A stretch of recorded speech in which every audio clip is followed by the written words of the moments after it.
అందరికీ నమస్కారం. ఆంధ్రప్రదేశ్ రాష్ట్ర వృద్ధి రేటు కోసం జగన్మోహన్ రెడ్డి గారి ప్రభుత్వం చాలా గొప్పగా చెప్పుకో ఉంటుంది. ఈయనేమో మీ బిడ్డని అని మరి ఎక్కడికక్కడికి వెళ్ళి ఇంతకుముందు 2019 మరి పాదయాత్ర చేసినప్పుడు మీ అన్న రాజశేఖర రెడ్డి గారి బిడ్డని నన్ను ఆదరించండి అనేవారు. ఇప్పుడేమో మిమ్మల్నే నమ్ముకున్నాను మీ బిడ్డని. మరి నేను అడుగుతా ఉన్నా, జనసేన పార్టీ నుంచి మేము అడుగుతున్నాం, ఈ బిడ్డ లెక్కలేంటి? ఈ బిడ్డ అడ్డదిడ్డ పాలన ఏంటో కూడా మరి చెప్పాలి కదా. ఎందుకన్నాం అంటే ఆంధ్రప్రదేశ్ రాష్ట్ర వృద్ధి రేటు 11.43% అని గొప్పగా చెప్తున్నారు. దేశంలోనే బ్రహ్మాండంగా వృద్ధితో వెళ్తుందని అంటున్న ఈ ఆంధ్రప్రదేశ్ రాష్ట్ర వైఎస్ఆర్సీపీ పార్టీ మరి ప్రభుత్వాన్ని మేము స్ట్రైట్గా అడుగుతున్నాం, మీ లెక్కలేంటి? మీరు అంత వృద్ధి రేటు కోసం మీరు పంపిన మీ లెక్కలు ఏంటో మరి శ్వేతపత్రంతో బయట పెట్టగలరా అని మేము అడుగుతా ఉన్నాం. ఎందుకంటున్నామంటే 12,75,000 కోట్లు మరి మీరు చూపుతున్నారు. రాష్ట్రంలో అన్ని రంగాల మీద మీరు పెంచి రాష్ట్రంలో కేంద్రానికి లెక్కలు పంపినప్పుడు ఎక్కడెక్కడ అంటే కీలకమైన 12 రంగాల్లో మీరు ఎక్కడెక్కడ ఏ లెక్కలు అనే దాని మీద మీరు చూపగలరా? మీరైతే మీ లెక్కలు కేంద్రానికి ఎందుకు పంపిస్తున్నారనేది అందరికీ తెలుసు. వృద్ధి రేటుని ఎందుకు అంత బాగా చూపిస్తున్నారనేది అందరికీ తెలుసు. ఎందుకంటే ఈ ఆర్థిక సంవత్సరంలో నవంబర్ వరకు మీరు చూపించిన లెక్కలు 96,457 కోట్లు ఆంధ్రప్రదేశ్కి ఆదాయంగా చూపించారు. అదే తెలంగాణ అయితే 96,615 కోట్లు చూపించింది. వాళ్ళు డిసెంబర్కి వచ్చేసరికి 1,09,800 కోట్లు చూపించారు. కానీ అప్పు చూస్తే కేంద్రం 49,000 కోట్లు ఆంధ్రప్రదేశ్కి ఇస్తే కేంద్రం తెలంగాణకి 40,000 కోట్లు ఇచ్చింది. అంటే ఇక్కడ క్లియర్గా అర్థమైపోలేదా మీ ప్రతాపం దేనికోసం, ఈ లెక్కలు దేనికోసం? ఈ లెక్కలు చూపించటంలో సిద్ధహస్తులని అందరికీ తెలుసు, ప్రపంచం మొత్తంకి తెలుసు. ఎందుకంటే 2019 ముందు తమ మీద ఉన్న కేసులే చూపిస్తాయి. మీ డొల్ల లెక్కలు ఏంటో, డొల్ల కంపెనీల్లో మీ డొల్ల లెక్కలు ఏం చేశారో అదే కదా మీ మీద ఆరోపణ. దానికి సమాధానం చెప్పే పరిస్థితి లేదు. అధికారం వచ్చిన తర్వాత మీరు ఈ జిఎస్డిపి మీద మీరు వృద్ధి రేటు అని చూపించి కంపెనీలు వృద్ధి రేటు అని చూపించే ఆదాయం కానీ ఆ వృద్ధి కానీ ఇవన్నీ కూడా కేవలం అప్పులు తెచ్చుకోవడానికి మాత్రమే. ఎందుకంటున్నాం? ఇది అందరికీ తెలిసిన విషయమే. అప్పులు ఎంత ఎక్కువగా తెచ్చుకోవాలి అంటే అంత వృద్ధి రేటు చూపిస్తే అంత ఎక్కువ అప్పులు వస్తాయి.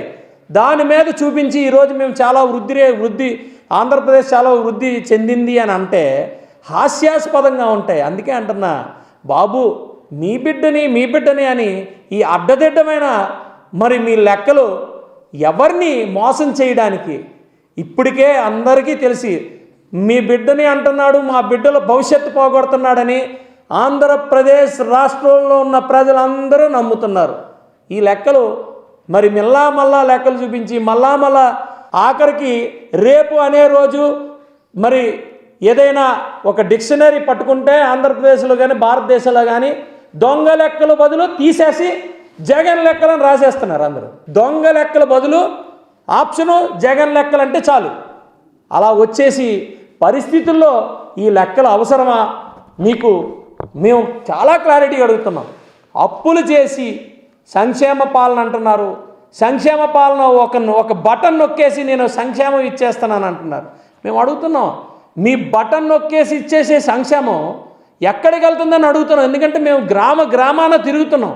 ప్రతి గ్రామంలో జన సైనికులు ఉన్నారు. ఎక్కడ చూస్తే అక్కడ అస్మదీయులు తస్మదీయులే. ఎక్కడ చూస్తే అక్కడ వైఎస్ఆర్సీపీ పార్టీ అయితే అందరికీ ఒకలాగే ఇస్తున్నామని చెప్తున్నారు. కానీ అక్కడ వైఎస్ఆర్సీపీ పార్టీ కానీ కొత్తగా ఏంటంటే ఆ వైఎస్ఆర్సీపీ పార్టీలో కూడా ఎవరైతే అలా మాట్లాడుతున్నారో వాళ్ళకి మాత్రమే, అది కార్యకర్తల నుంచి ఎమ్మెల్యేల దగ్గర నుంచి మంత్రుల దగ్గర నుంచి కూడా ఇదే తతంగం. కాకపోతే అర్హుడు అనే దానికి కొత్త నిర్వచనం ఒక సంవత్సరం అంట అర్హత ఉంటుందంట, రెండో సంవత్సరం ఏమో అర్హత ఉండదంట. అదేంటి నాకు అర్థం కాల. అర్హత అంటే ఒక్కసారి వచ్చిన అర్హత, మరి కంటిన్యూస్గా ఒక విడో పెన్షన్ ఇచ్చామనుకోండి, ఈ సంవత్సరం ఏమో ఆవిడ విడో, నెక్స్ట్ ఇయర్ ఆవిడ విడో కాదు. ఇదేంటి నాకు అర్థం కాల. ఇది ఎక్కడి నుంచి వస్తాయి ఈ కాకి లెక్కలు? సంక్షేమానికి కూడా కాకి లెక్కలే, మీరు వృద్ధి రేటు చూపించడానికి కాకి లెక్కలే.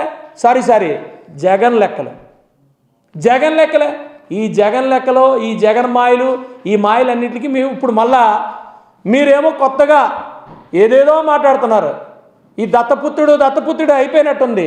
ఎస్, ప్రజలందరూ నమ్ముతున్నారు పవన్ కళ్యాణ్ గారు మా దత్తపుత్రుడు అని యాక్సెప్ట్ చేసేసారు. ఈరోజు దత్తపుత్రుడు అంటే అవును మాకు దత్తపుత్రుడు అని ప్రజలందరూ అనడం వల్ల ఏదైతే ఆ వర్డ్ ఉందో అది పక్కకి వెళ్ళిపోయి ఈరోజు కొత్తగా పెత్తందారికి పేదలకి 30 రూపాయలు 50 రూపాయలు టికెట్లు చేసేసి లాస్ చేసి టికెట్లు సినిమాలు లాస్ చేసేసి వచ్చిన అతి తక్కువ డబ్బులు మరి రైతుల్ని వాళ్ళని కాపాడడం కోసం బ్యాంక్ అకౌంట్లు జీరో చేసిన మరి ఎవరు పెత్తందారులో ఎవరు ఇది చేశారో ప్రజలందరికీ తెలుసు. పేదవాడు ఎవరు? 100% richest CM in India Jagan రెడ్డికి, నార్మల్ వ్యక్తి అయిన పవన్ కళ్యాణ్ గారికి రేపు 2024లో పోటీ జరగబోతుంది. పేదవాడుతో పాటు ఉన్న పవన్ కళ్యాణ్ గారు రోజు మద్యం మీద ఇసుక మీద దందాలు చేసి డబ్బు సంపాదించిన జగన్ రెడ్డి గారితో పోటీ 100% జరగబోతుంది. నువ్వు మాటికి నీ ప్రతాపం బయట పెడితే ఎలా ఉంటుంది జగన్మోహన్ రెడ్డి గారు? నీ గురించే నువ్వు చెప్పేసుకుంటే ఎలా ఉంటుంది జగన్ గారు? అందుకనే ఎక్కువగా మాట్లాడొద్దు. సింహాలు మరి తోడేళ్ళు చూస్తే తెలిసిపోద్ది ఎవరు సింహాలు ఎవరు తోడేళ్ళు చూస్తే తెలిసిపోద్ది. కొత్తగా చెప్పాల్సిన పనిలా. మాకైతే మా పవన్ కళ్యాణ్ గారిని చూస్తే చాలు, మాకు కడుపు నిండిపోద్ది. ఎందుకంటే మాకు ఆయన కళ్ళు చూస్తే చిరుతను చూసినట్టే, ఆ నిజాయితీని చూసినట్టే. చాలా నిజాయితీగా ఉంటాయి ఆయన కళ్ళు అయితే. ఎంత నిజాయితీగా ఉంటాయంటే ఆయన స్వచ్ఛమైన మనసు, మా అందరినీ కాపాడుకునే అంత స్వచ్ఛత ఆయన కళ్ళల్లోనే కనబడుతుంది. సో మాకు తెలుసు మా సింహం మా చిరుత ఏంటో మాకు తెలుసు. మీ తోడేళ్ళు మీ నక్కలు సంగతులు మీరు చూసుకోండి. మీ గురించి మీరు మాటి బయట పెట్టుకోవద్దు. ఇప్పటికైనా మీ బిడ్డనని ఆంధ్రప్రదేశ్ రాష్ట్రంలో ఉన్న బిడ్డలందరి భవిష్యత్తును మాత్రం పాడు చేయొద్దు. మీ దొంగ లెక్కలు మీ డొల్ల కంపెనీలు అన్నీ అందరికీ తెలుసు కాబట్టి ఇక మీద మీ నాటకాలు ఆపి మీ డ్రామాలు ఆపి మీ కంపెనీలు మూత చేసి మరి రెడీగా పెట్టుకోండి. మీకు ఏమన్నా ఓపిక ఉంటే 24 ఎలక్షన్ వరకు ఆగండి, లేదంటే 23లోనే మూసుకొని జాగ్రత్త ఇంటికి వెళ్తే మేము మా రాష్ట్రాన్ని, మా ఆంధ్రప్రదేశ్ రాష్ట్రాన్ని, మా రేపటి తరాల్ని భవిష్యత్తుని మేము చూసుకుంటాం, బంగారు భవిష్యత్తులుగా తీర్చిదిద్దామని జనసేన నుంచి వాగ్దానం చేస్తున్నాం. జై హింద్, జై జనసేన.